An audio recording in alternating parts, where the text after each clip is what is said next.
Imagine a morning in late November,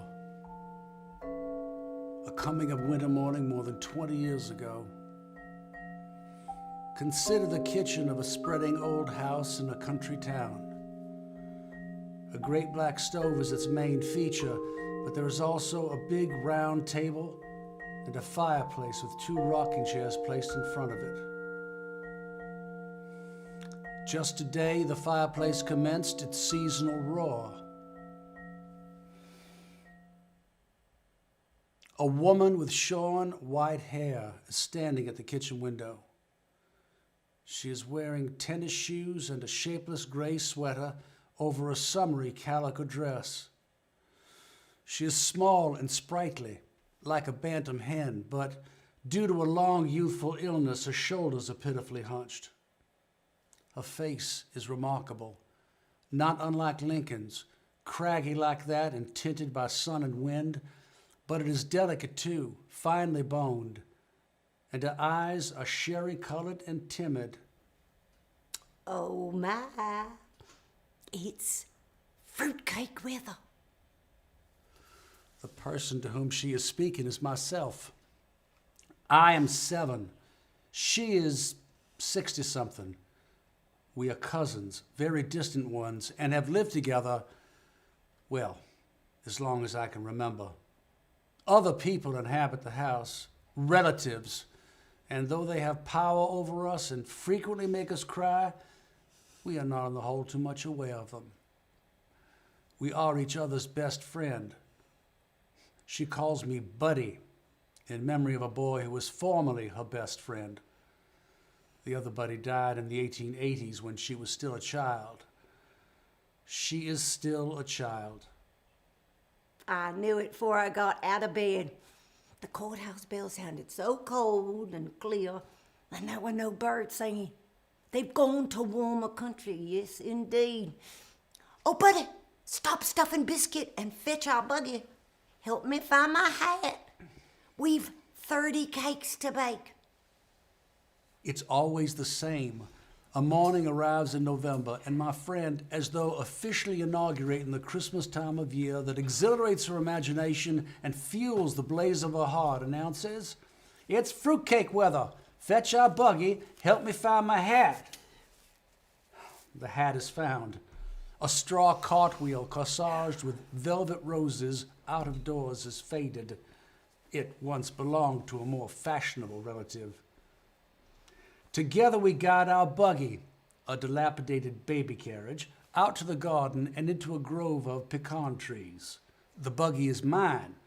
That is, it was bought for me when I was born. It is made of wicker, rather unraveled, and the wheels wobbled like a drunkard's legs. But it is a faithful object.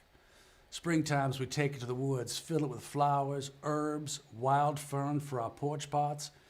In the summer we pile it with picnic paraphernalia and sugarcane fishing poles and roll it down to the edge of a creek. It has its winter uses too, as a truck for hauling firewood from the yard to the kitchen, as a warm bed for Queenie, our tough little orange and white rat terrier who has survived distemper and 2 rattlesnake bites. Queenie is trotting beside it now. 3 hours later, we are back in the kitchen hauling a heaping buggy load of windfall pecans. Our backs hurt from gathering them. How hard they were to find. The main crop having been shaken off the trees and sold by the orchard's owners, who are not us. Crackle, a cheery crunch, scraps of miniature thunder sound as the shells collapse and the golden mound of sweet, oily ivory meat mounts in the milk glass bowl. Queenie begs to taste, and now and again my friend sneaks her a mat, though insisting we deprive ourselves. We mustn't, Buddy. If we start, we won't stop.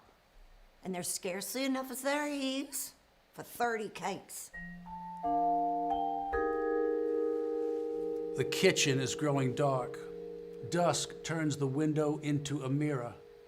Our reflections mingle with the rising moon as we work by the fireside in the firelight. At last, when the moon is quite high, we toss the final hull into the fire and with joined sighs watch it catch flame. The buggy is empty, the bowl is brim full. We eat our supper. Cold biscuits, bacon, blackberry jam. And discuss tomorrow. Tomorrow, the kind of work I like best begins. Buying. Cherries and citron. Ginger and vanilla and candy wine, pineapple. Rinds and raisins and walnuts and whiskey and oh, so much flour, butter, so many eggs. Well, we'll need a pony to pull the buggy home. But before these purchases can be made, there's the question of money. Neither of us has any. Except for skinflint sums persons in the house occasionally provide. A dime is considered very big money, or what we earn ourselves from various activities, holding rummage sales, Selling buckets of hand-picked blackberries and homemade jam, apple jelly, peach preserves. rounding up flowers for funerals and weddings. Once, we won 79th prize, $5, in a national football contest. Not that we know a full thing about football. It's just that we enter any contest we hear about. At the moment, our hopes are centered on the $50,000 grand prize being offered to name a new brand of coffee. We suggested AM, and after some hesitation, for my friend thought it perhaps sacrilegious, the slogan, AM, Amen. To tell the truth, our only really profitable enterprise was the Fun and Freak Museum we conducted in the backyard woodshed 2 summers ago. The fun was a stereopticon with slide views of Washington and New York lent us by a relative who had been to those places. She was furious when she discovered why we borrowed it. The freak was a 3-legged bitty chicken hatched by one of our own hens. Everybody hereabouts wanted to see that biddy. We charged grown-ups a nickel, kids 2 cents, and took in a good $20 before the museum shut down, due to the decease of the main attraction. But one way and another, we do each year accumulate Christmas savings. A fruitcake fund. These monies we keep hidden in an ancient bead purse under a loose board, under the floor, under a chamber pot, under my friend's bed. The purse is seldom removed from this safe location except to make a deposit, or as happens every Saturday, a withdrawal. For on Saturdays, I'm allowed 10 cents to go to the picture show. My friend has never been to a picture show, nor does she intend to. I'd rather hear you tell the story, buddy. That way, I can imagine it more.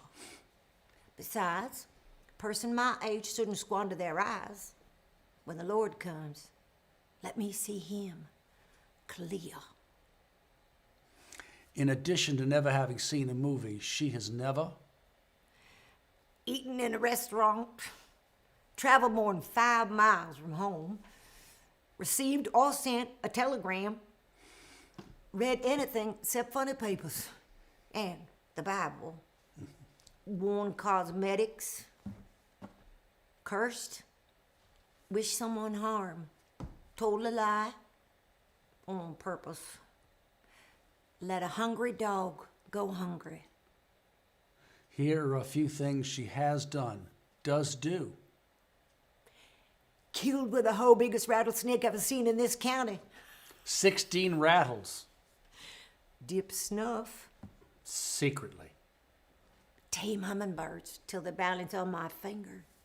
Just try it. Tell ghost stories. We both believe in ghosts. So tingling, they chill ya in July. Talk to myself. Take walks in the rain. Grow the prettiest japonicas in town. Know the recipe for every sort of old-time Indian cure, including a magical wart removal.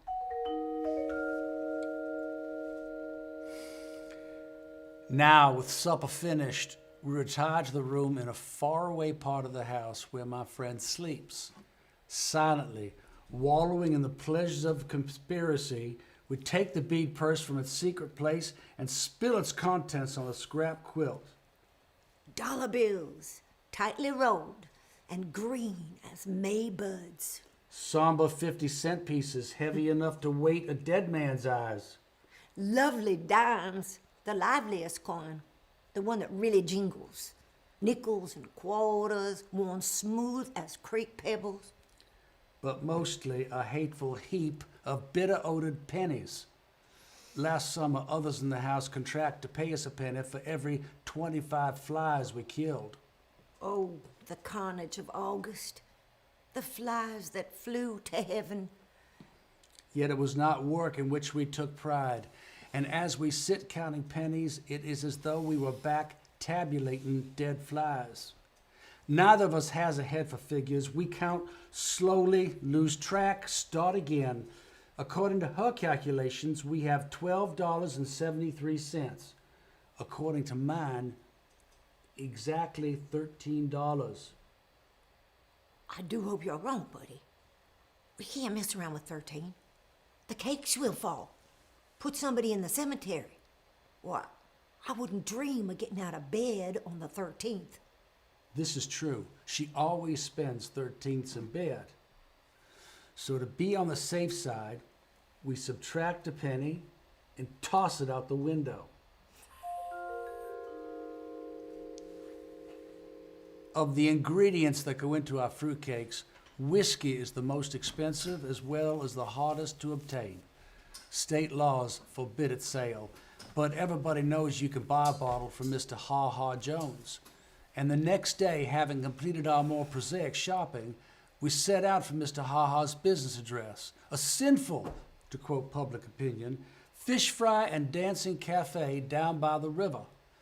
We've been there before and on the same errand, but in previous years our dealings have been with Ha Ha's wife, an iodine dark Indian woman with brassy peroxide hair and a dead tired disposition.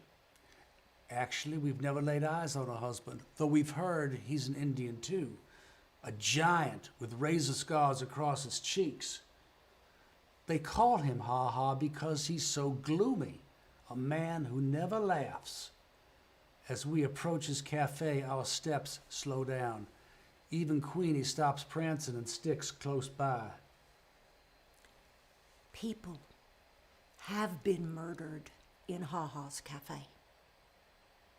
Cut to pieces, hit over the head. There's a case coming up in court next month.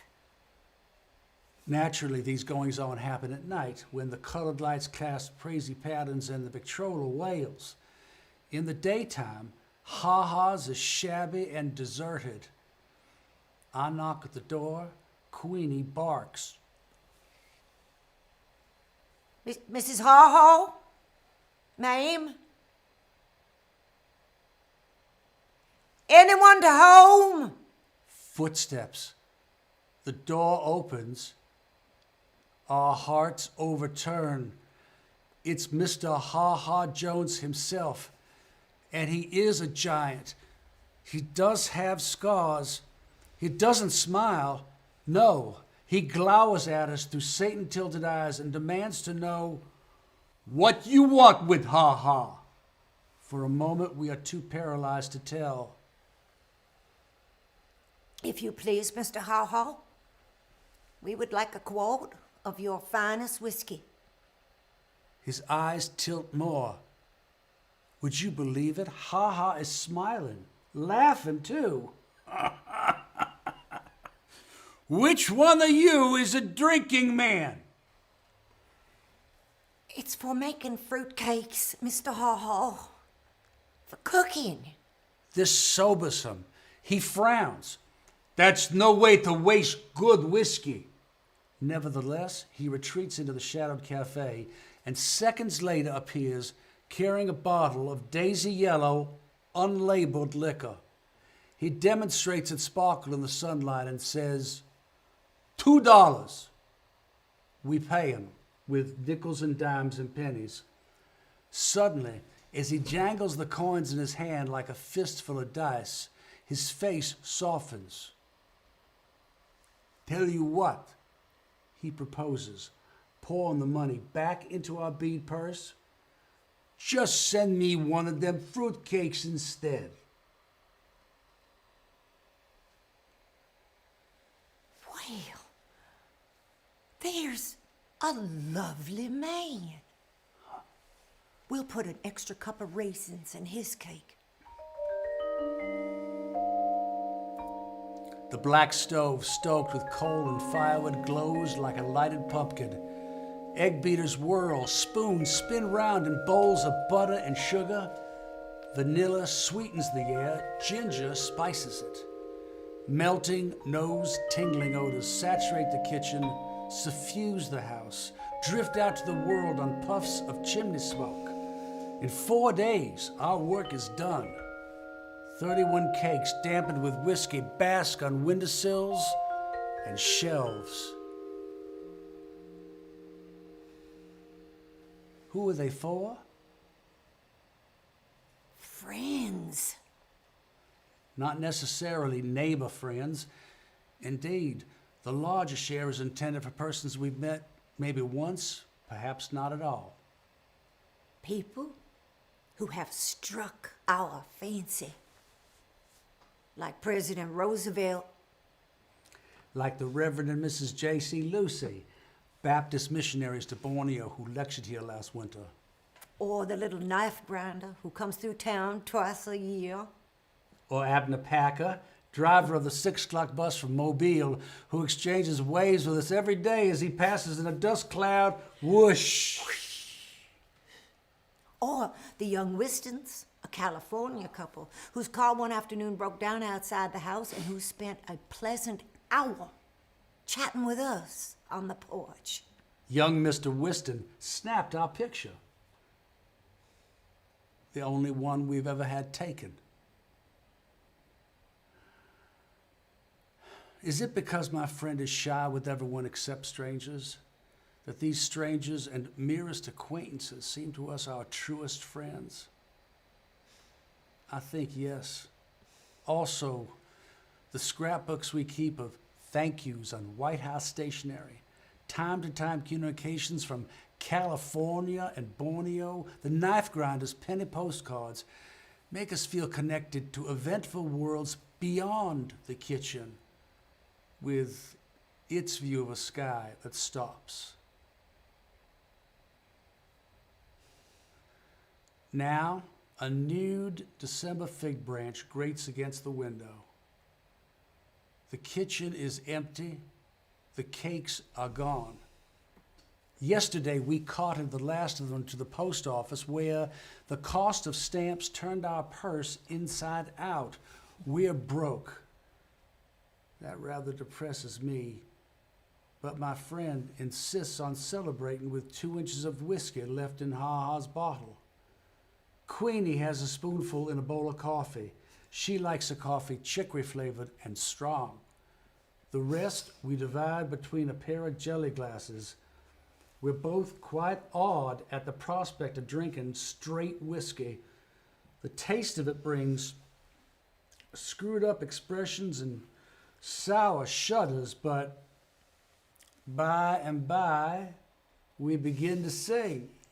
The two of us sing a different song simultaneously. I don't know the words to mine, just come on along to the Dark Town Strutter's Ball. But I can dance. That's what I mean to be, a tap dancer in the movies. My dancing shadow rollicks on the walls. Our voices rock the chinaware. We giggle as if unseen hands were tickling us. Queenie rolls on her back, her paws plow the air. Something like a grin stretches her black lips. Inside myself, I feel warm and sparky as those crumbling logs, carefree as the wind in the chimney. My friend waltzes round the stove, tennis shoes squeaking on the floor, the hem of a poor calico skirt pinched between her fingers as though it were a party dress. Show me the way to go home. Show me the way to go home. To the Dark Town Strutter's Ball.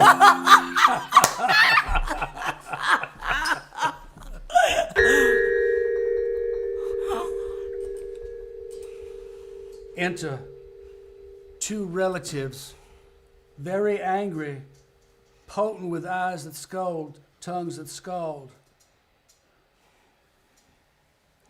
Listen to what they have to say, the words tumbling together into a wrathful tune.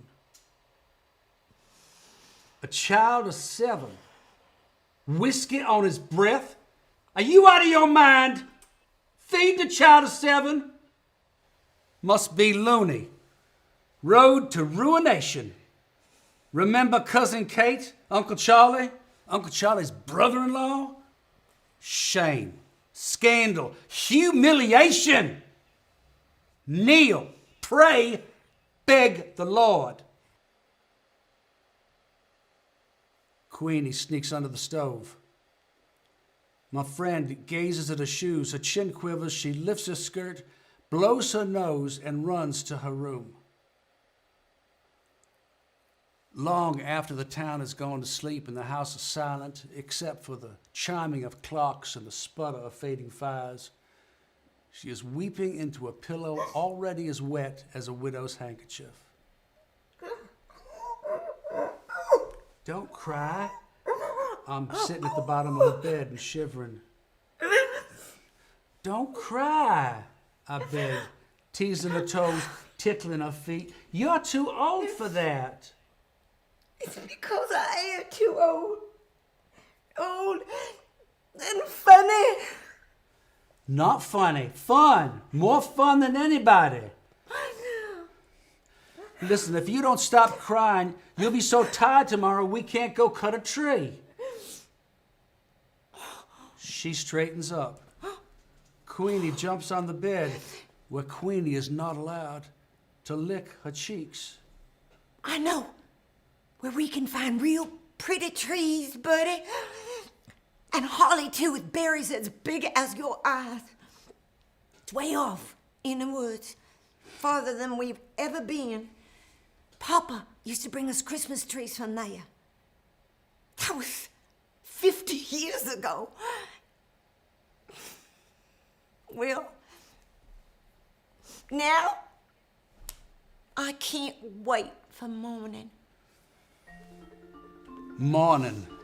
Frozen rime lusters the grass. The sun, round as an orange and orange as hot weather moons, balances on the horizon, burnishes the silvered winter woods. A wild turkey calls. A renegade hog grunts in the undergrowth. Soon, by the edge of knee-deep, rapid running water, we have to abandon the buggy. Queenie wades the stream first, paddles across, barking complaints at the swiftness of the current, the pneumonia-making coldness of it. We follow, holding our shoes and equipment, a hatchet, a burlap sack above our heads. A mile more, another creek to cross. A disturbed armada of freckled sprout froths the water around us, and frogs the size of plates practice belly flops.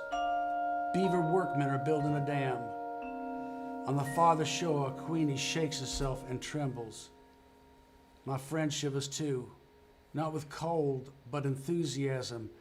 One of her hat's ragged roses sheds a petal as she lifts her head and inhales the pine-heavy air. We're almost there. Can you smell it, buddy? As though we are approaching an ocean, and indeed it is a kind of ocean. Scented acres of holiday trees, prickly-leafed holly, red berries, shiny as Chinese bells. Having stuffed our burlap sacks with enough greenery and crimson to garland a dozen windows, we set about choosing a tree. It should be twice as tall as a boy, so a boy can't steal the star. The one we pick is twice as tall as me. A brave, handsome brute that survives 30 hatchet strokes before it keels with a creaking, rending cry. Lugging it like a kill, we commence the long trek out. Every few yards, we abandon the struggle, sit down and pant, but we have the strength of triumphant huntsmen. That and the tree's virile, icy perfume revive us, goad us on. Many compliments accompany our sunset return along the red clay road to town, but my friend is sly and non-committal, when passers-by praise the treasure perched in our buggy. What a fine tree, and where did it come from? Yonder ways. Once a car stops and the rich mill owner's lazy wife leans out and whines, "Give you 2 bits cash for that old tray." We wouldn't take $1. $1 my foot. 50 cents, that's my last offer. Goodness, woman, you can get another one. I doubt it. There's never 2 of anything. Home. Queenie sleeps by the fire and snores loud as a human. A trunk in the attic contains a shoebox of ermine tails off the upper cape of a curious lady who once rented a room in the house. Coils of frazzled tinsel gone gold with age. 1 silver star, a brief rope of dilapidated, undoubtedly dangerous candlelight light bulbs. Excellent decorations as far as they go, which isn't far enough. My friend wants our tree to blaze like a Baptist window, but we can't afford the made in Japan splendors at the 5 and dime. So we do what we've always done, sit for days at the kitchen table with scissors and crayons and stacks of colored paper.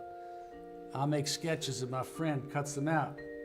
Lots of cats, fish too, because they're easy to draw. Some apples, some watermelons, a few winged angels devised from saved up sheets of Hershey-bought tinfoil. We use safety pins to attach these creations to the tree.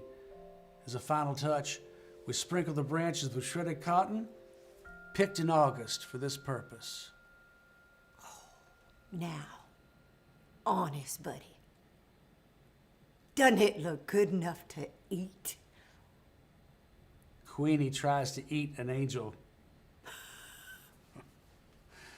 After weaving and ribbon and holly wreaths for all the front windows, our next project is the fashioning of family gifts. Tie-dye scarves for the ladies. For the men, a home-brewed lemon and licorice and aspirin syrup to be taken. At the first symptoms of a cold and after hunting. But when it comes time for making each other's gift, my friend and I separate to work secretly.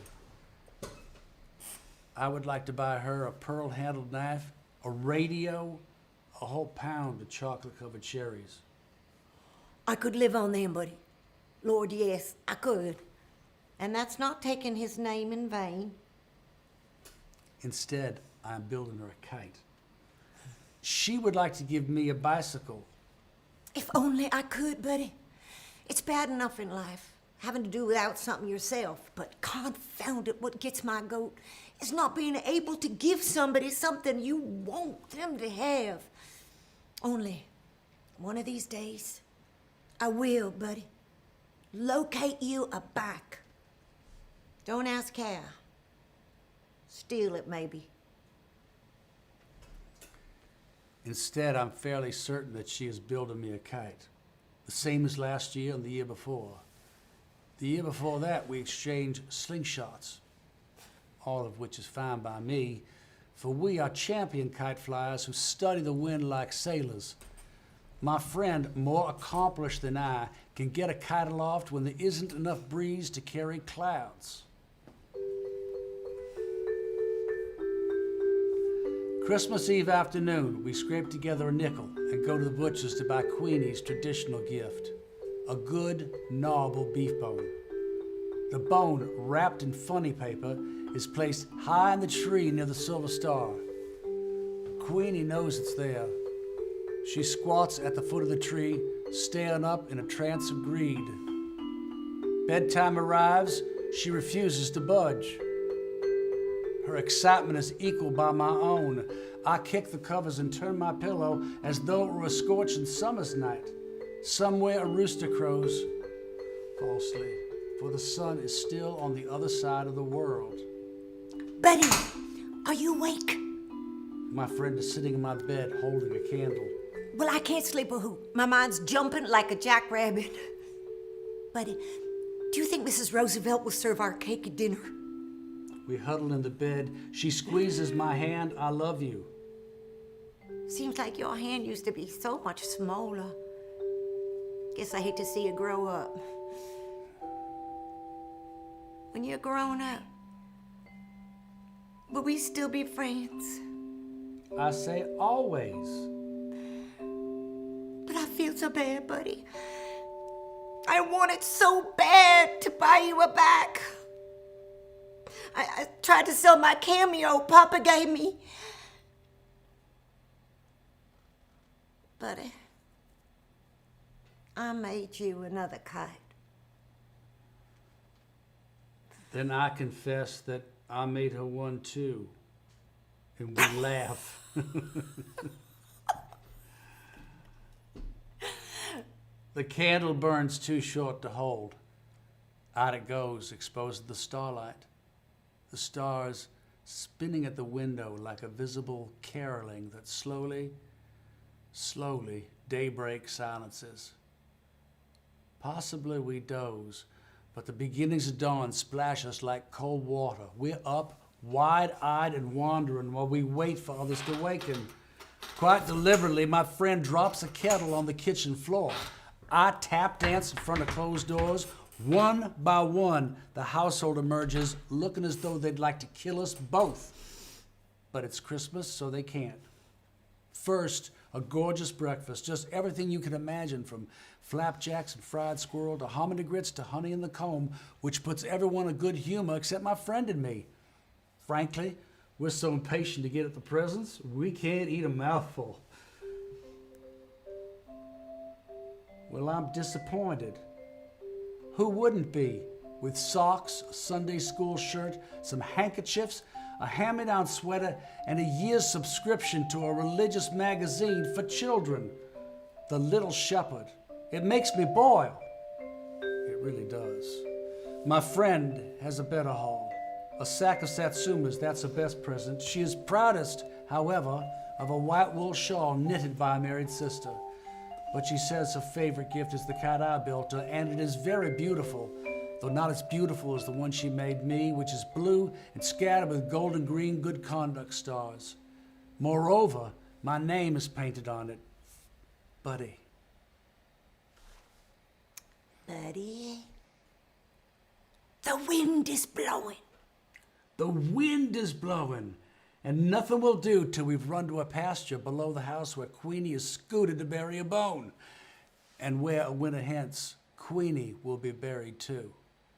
There, plunging through the healthy, waist-high grass, we unreel our kites, feel them twitching at the string like skyfish as they swim into the wind.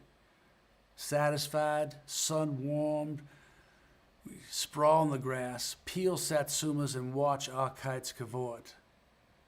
Soon I forget the socks and the hand-me-down sweater. I'm as happy as if we'd already won the $50,000 grand prize in that coffee naming contest. My, how foolish I am. You know what I always thought? I always thought a body would have to be sick and dying before they saw the Lord. And I imagined that when he came, it'd be like looking at the Baptist window, pretty as colored glass with the sun pouring through. Such a shine. You don't know it's getting dark. And it's been a comfort to think of that shine taking away all the spooky feeling. But I'll wager it never happens.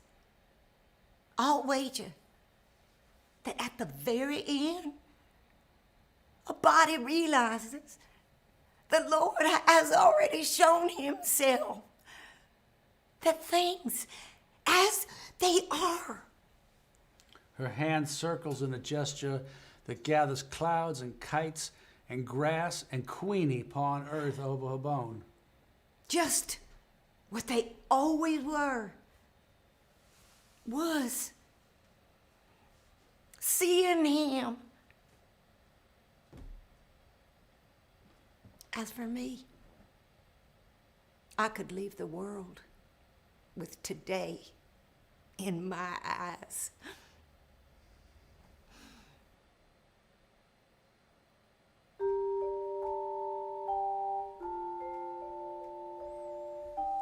This is our last Christmas together. Life separates us. Those who know best decide that I belong in a military school, and so follows a miserable succession of bugle-blowing prisons, grim, reveille-ridden summer camps. I have a new home too, but it doesn't count. Home is where my friend is, and there I never go.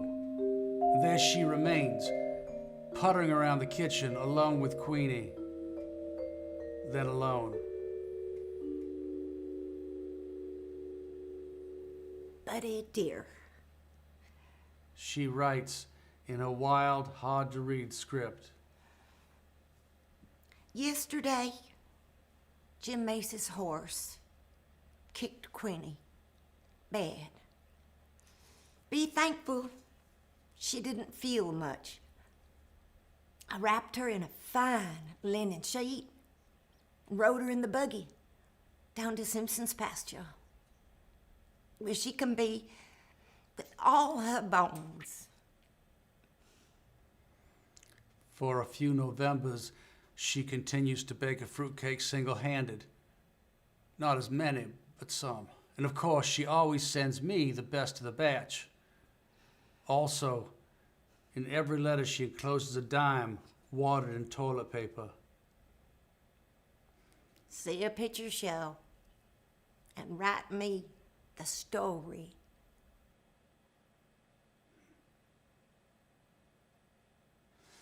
But gradually in her letters, she tends to confuse me with her other friend, the buddy who died in the 1880s. More and more, 13ths are not the only days she stays in bed.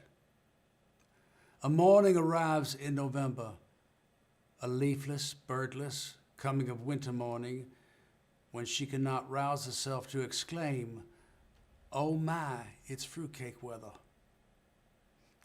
And when that happens, I know it.